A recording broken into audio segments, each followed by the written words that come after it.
Bismillahirrahmanirrahim. Assalamualaikum warahmatullahi wabarakatuh. Apa khabar semua pelajar Ustaz tahun 5? Ustaz harapkan kamu semua sihat pada hari ini dan seterusnya sihat selalu dan terus bersemangat untuk kita belajar untuk hari ini, iaitu mata pelajaran akidah.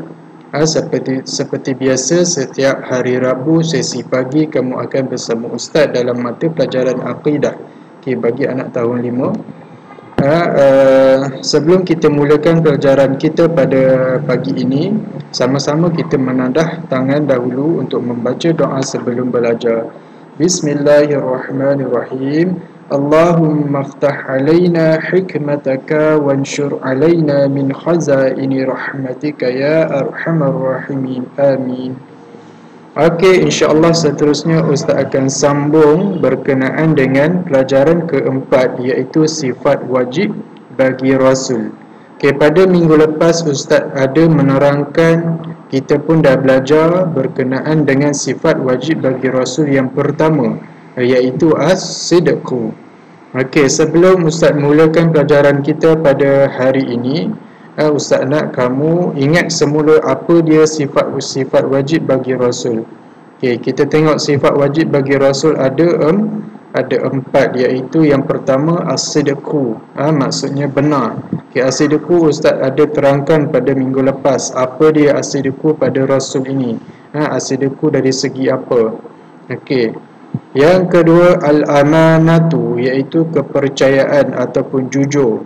Yang kedua iaitu pada tajuk hari ini. Ustaz akan terangkan al-amanah sekejap lagi. Okey, yang ketiga sifat wajib bagi Rasul adalah at-tablighu, iaitu menyampaikan. Dan yang keempat al-fatanatu, bijaksana. Ini adalah semua sekali sifat-sifat wajib bagi Rasul. Kamu kena ingat, kamu kena hafal. Okey, sekali dengan erti dia. Okey, nanti buka sekolah Ustaz akan tanya. Okey. Okey, jadi Ustaz akan teruskan pelajaran kita pada hari ini, iaitu berkenaan dengan sifat wajib bagi Rasul yang kedua, iaitu al-amanatu. Okey, yang ada buku teks boleh ambil buku teks dan lihat pada muka surat 39. Okey, muka surat 39, iaitu berkenaan dengan sifat wajib bagi Rasul yang kedua, al-amanatu. Okey, Ustaz akan terangkan satu persatu dan Ustaz harapkan kamu anak-anak tahun 5 fokus dan dengar apa yang Ustaz perjelaskan berkenaan dengan al-amanah seseorang Rasul. Okey, Ustaz akan terangkan satu persatu insya-Allah. Okey, Ustaz akan bacakan terlebih dahulu, sama-sama kamu membaca bersama Ustaz. Okey, yang pertama adalah para rasul wajib bersifat al-amanatu, iaitu jujur dalam semua tindakan. Okey, maksudnya semua rasul, para ni maksudnya semualah.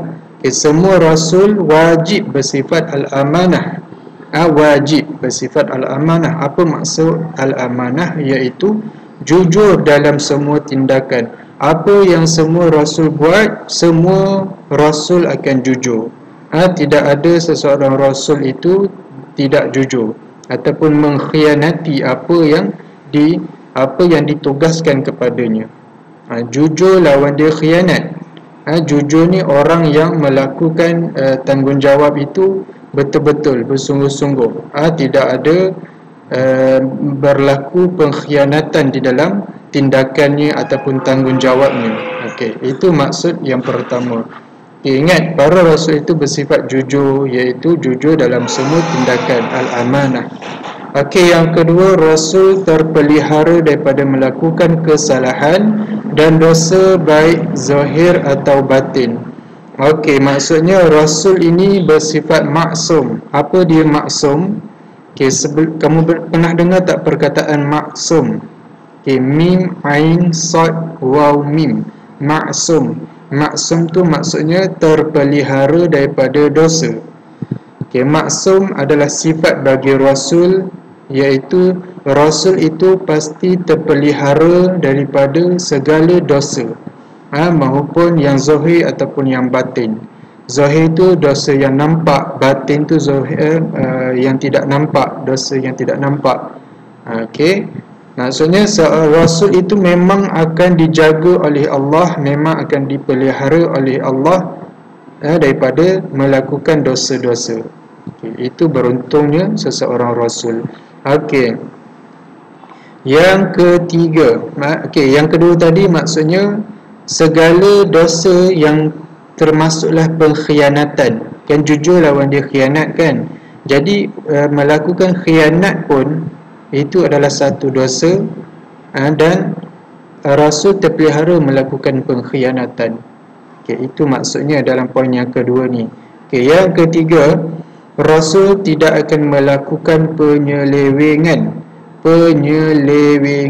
seleweng, terhadap apa yang dianugerahkan dan diberikan kepadanya, iaitu kerasulan, wahyu atau ajaran-ajaran Allah dan segala sifat baik dan bijaksana.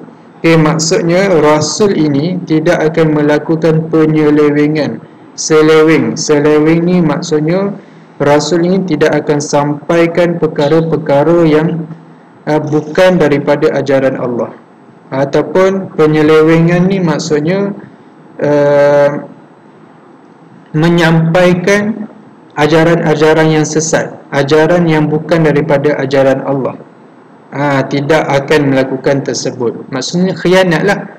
Jujur dalam semua tindakan, tetapi Rasul ini tidak akan lakukan seleweng, tidak akan lakukan pengkhianatan dalam tanggungjawabnya. Apa tanggungjawab Rasul? Iaitu menyampaikan risalah Islam, menyampaikan dakwah Islam. Maksudnya Rasul itu tidak akan melakukan khianat dalam menyampaikan dakwah Islam, tidak akan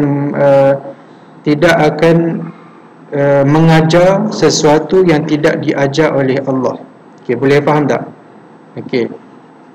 Rasul tidak akan melakukan penyelewengan terhadap apa yang dianugerahkan dan diberikan kepadanya. Apa yang diberikan dan dianugerahkan kepada seseorang Rasul daripada Allah, iaitu contohnya kerasulan. Rasul telah dianugerahkan kerasulan daripada Allah, dimartabatkan menjadi seorang Rasul. Dan dalam kerasulan tersebut Rasul tidak pernah melakukan khianat, tidak melakukan penyelewengan ataupun tidak melakukan kesesatan. Wahyu, dalam wahyu apa yang wahyu itu ajaran Allah. Ajaran Allah, apa yang diajar oleh Allah pun Rasul tidak pernah melakukan kesesatan. Ataupun ajaran-ajaran Allah dan segala sifat baik dan bijaksana. Segala sifat-sifat baik yang Rasul ada ataupun sifat bijaksana yang Rasul ada, tidak pernah melakukan seleweng, penyelewengan ataupun kesesatan. Boleh faham tak? Itu poin yang ketiga. Yang keempat, seterusnya lihat, masih lagi muka surat 39, iaitu poin yang keempat. Rasul tidak pernah menyalahgunakan semua kelebihan yang diberi, malah menggunakannya dan melakukannya mengikut apa yang dikehendaki dan diperintahkan oleh Allah. Maksudnya segala yang diperintahkan oleh Allah kepada seorang Rasul, Rasul itu tidak akan pernah salah guna semua kelebihan yang diberi. Kelebihan seorang Rasul ini boleh sampaikan dakwah Islam, adanya mukjizat, mukjizat, contohnya mukjizat Rasul Nabi Muhammad, apa dia? Al-Quran. Maksudnya segala kelebihan yang Allah bagi seseorang Rasul tersebut, Rasul tidak akan pernah salah guna pun kelebihan yang ada. Apa kelebihan seorang Rasul? Iaitu contohnya bagi Nabi Muhammad mukjizat Al-Quran. Nabi Muhammad tidak pernah menyalahgunakan Al-Quran tersebut sebagai satu kebanggaan baginya, satu keriakan, satu sesombong. Boleh faham tak? Okey, tidak pernah salah gunakan. Itu maksudnya amanah. Rasul itu bersifat amanah. Dia jujur dalam semua. Okey, amanah apa yang diberikan kepada seseorang rasul daripada Allah. Rasul itu tidak pernah salah gunakan kelebihan yang diberi oleh Allah. Okey, dan diperintahkan oleh Allah. Okey, boleh faham Okey, seterusnya yang kelima, perintah Allah ialah supaya menyampaikan syariat Allah dengan tidak mengurangkan atau menambahnya sedikit pun. Okey, maksudnya Allah memerintahkan seseorang rasul itu menyampaikan risalah Islam ataupun syariat Allah, dakwah Islam kepada manusia. Okey, dan dalam ketika Rasul itu menyampaikan dakwah Islam, Rasul tidak pernah mengurangkan atau menambah sedikit pun ajaran-ajaran Allah daripada wahyu Allah. Maksudnya apa yang diajar oleh Allah, Rasul akan ajar kepada kita. Tidak pernah sedikit kurang ataupun akan tambah, tidak pernah. 100 perkataan yang Allah ajarkan, 100 perkataan pun Rasul ajarkan kepada kita. Faham tak? Maksudnya tidak ada contoh wahyu Allah, ajaran Allah menyampaikan kepada Rasul iaitu berkenaan dengan agama Islam 100%. Tetapi Rasulullah tidak pernah menyampaikan dakwah Islam sebanyak 101 contoh ataupun 99 ajaran Islam. Maksudnya tidak pernah melakukan khianat dalam tanggungjawabnya, akan melakukan jujur, akan melakukan al-amanah dalam semua tindakannya, semua yang disampaikan, semua yang dalam penyampaian dakwah Islam. Okey, boleh faham tak? Okay, itu adalah berkenaan dengan al-amanah seseorang rasul, iaitu jujur atau kepercayaan seseorang rasul. Tidak pernah, yang tadi ingat, tidak pernah melakukan seleweng ataupun kesesatan apa yang disampaikan dakwah Islam. Lepas tu tidak pernah menyalahgunakan kelebihan yang ada yang diberikan oleh Allah, dan tidak pernah mengurang atau menambah ajaran-ajaran Allah kepadanya. Okey, boleh faham tak? Okey, itu berkenaan dengan al-amanah. Okey, jadi Ustaz akan teruskan berkenaan dengan dalil naqli al-amanah. Okey, dalil naqli al-amanah pada muka surat 40. Okey, dalil naqli ni maksudnya dalil daripada Al-Quran ataupun hadis tentang al-amanah. Okey, kalau dalam buku teks iaitu daripada Al-Quran surah Asy-Syu'ara ayat 107. Okey, firman Allah Subhanahu wa taala, apa dia Allah cakap dalam surah Asy-Syu'ara ayat 107, iaitu a'udzubillahi minasyaitonirrajim, inni lakum rasulun amin. Okey, kamu bulat perkataan amin. Okay, apa dia perkataan amin? Apa maksudnya? Okay, kita tengok. Maksudnya, sesungguhnya aku ini, sesungguhnya aku ini lakum rasul. Okay. Rasulun amin, rasul yang amanah, yang diutuskan oleh Allah kepada kamu. Okay, aku adalah rasul yang amanah. Okay, Allah memberitahu bahawa Rasul itu mengakui bahawa aku adalah Rasul yang amanah, yang diutuskan oleh Allah sebagai seorang Rasul yang melakukan amanah. Amin, amin ni maksudnya amanah. Okay, bulat perkataan amin maksudnya amanah. Okay, kamu kena hafal dalil naqli ini supaya kamu lebih tahu. Sebab apa? Kalau dalam exam, dalam peperiksaan, dia akan tanya, dia akan minta dalil naqli, semua dalil naqli yang berkenaan dengan sifat wajib bagi Rasul. Okey, boleh faham? Okey, itu dalil naqli. Okey, kita teruskan dalil akli. Okey, dalil akli. Dalil akli ni dalil akal manusia, logik akal manusia memikirkan macam mana Allah Rasul itu bersifat al-amanah. Okey, kita tengok yang pertama. Rasul tidak mungkin melakukan penyelewengan dan pengkhianatan kerana apa-apa yang diterima daripada Allah seperti wahyu tidak pernah ada di dalam pengetahuannya sebelum ini. Okey, maksudnya macam mana kita nak buktikan seorang manusia itu nak buktikan Rasul itu bersifat amanah, iaitu Rasul ini tidak mungkin melakukan seleweng, tidak akan melakukan kesesatan. Apa-apa yang diajarkan kepadanya tidak akan melakukan khianat. Seperti iaitu seperti wahyu yang disampaikan oleh Allah kepada Nabi Muhammad untuk sampaikan kepada manusia, tidak pernah melakukan kesesatan. Ada tak seseorang Rasul itu melakukan ajaran sesat? Tak ada kan? Yang ada ajaran sesat itu adalah Rasul palsu. Rasul palsu yang melakukan ajaran-ajaran sesat. Okey.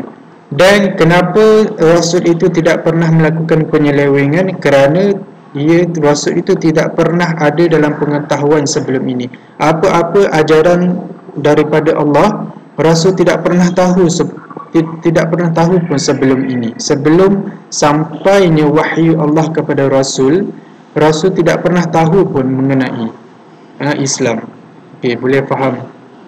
Okey, itu dalil akli. Okey, logik akal manusia memikirkan macam mana Rasul itu bersifat amanah. Okey, yang kedua, kandungan wahyu hanya diketahui dan difahami setelah diterima secara beransur-ansur sehingga sempurna sesebuah syariat.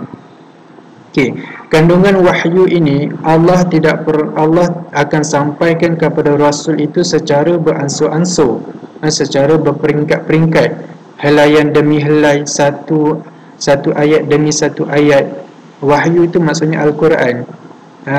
Dan apabila wahyu Allah itu turun, sampaikan kepada Rasul, Rasul itu akan faham, akan memahami apa yang disampaikan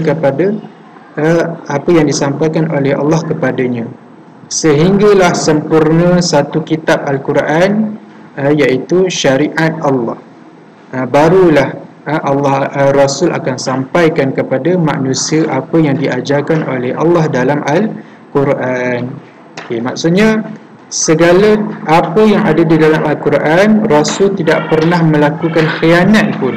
Rasul akan jujur melakukan dakwah Islam daripada Al-Quran. Apa yang diperkatakan oleh Allah dalam Al-Quran, itulah yang diajar oleh Rasulullah kepada kita. Okay. Yang seterusnya iaitu yang ketiga, ada juga wahyu yang diturunkan itu memansuhkan wahyu yang sebelumnya. Okay, ada juga Al-Quran itu diturunkan sebagai mansuh. Mansuh itu hapus wahyu sebelumnya. Wahyu sebelumnya maksudnya kitab sebelum Al-Quran, iaitu Injil, Zabur, Taurat dan Injil. Okay, apa yang ada di dalam Al-Quran, apa yang ada di dalam Al-Quran lengkap semuanya diambil daripada kitab ketiga-tiga sebelumnya. Okey, itu maksudnya wahyu Al-Quran Allah turunkan, Allah akan mansuhkan ketiga-tiga kitab sebelumnya, Allah akan masukkan di dalam Al-Quran, jadilah Al-Quran itu sempurna. Okey, faham tak? Okey. Jadi kenapa apa maksud dalil akli ala amanah? Maksudnya Rasul itu akan sampaikan wahyu ajaran Islam daripada Al-Quran. Dan Al-Quran pun lengkap daripada kitab-kitab sebelumnya, Zabur, Taurat, Injil. Apa yang ada di dalam Zabur, Taurat dan Injil akan ada di dalam Al-Quran. Maksudnya Rasul itu akan sampaikan apa yang ada ketiga-tiga sebelumnya juga. Okay, sebab ada dalam Al-Quran. Faham tak? Okey. Seterusnya, jadi jika Rasul itu melakukan penyelewengan, tentu beliau akan terperangkap dan tidak dapat menjawab serta mempertahankan apa yang disampaikannya. Okay, kalaulah Rasul itu melakukan kesesatan, kalau manusia akan tanya, wahai Rasul, betul ke Allah itu ada, betul ke Islam itu wujud? Kalau Rasul itu melakukan seleweng atau kesesatan, pasti Rasul itu tidak akan dapat jawab dan terperangkap dengan soalan tersebut.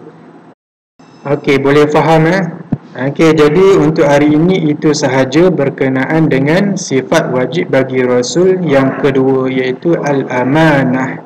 Okey, video ini panjang sikit, Ustaz nak kamu faham. Kalau kamu tak faham, boleh replay semula video ini. Boleh mainkan semula video ini dan kamu dengar betul-betul apa penjelasan Ustaz. Boleh? Okey, jadi anak-anak pelajar tahun 5, Ustaz harapkan kamu faham berkenaan dengan sifat wajib bagi Rasul yang kedua, iaitu al-amanah. Dan Ustaz akan teruskan pelajaran kita pada minggu hadapan berkenaan dengan sifat wajib bagi Rasul. Okey, kita akan temu lagi pada minggu hadapan. Ustaz akan bagi aktiviti selepas ini, iaitu kamu akan menulis. Okey, Ustaz akan bagi soalan lah, nota dalam bentuk soalan, insya-Allah. Okey, bertemu lagi kita pada minggu hadapan. Assalamualaikum warahmatullahi wabarakatuh.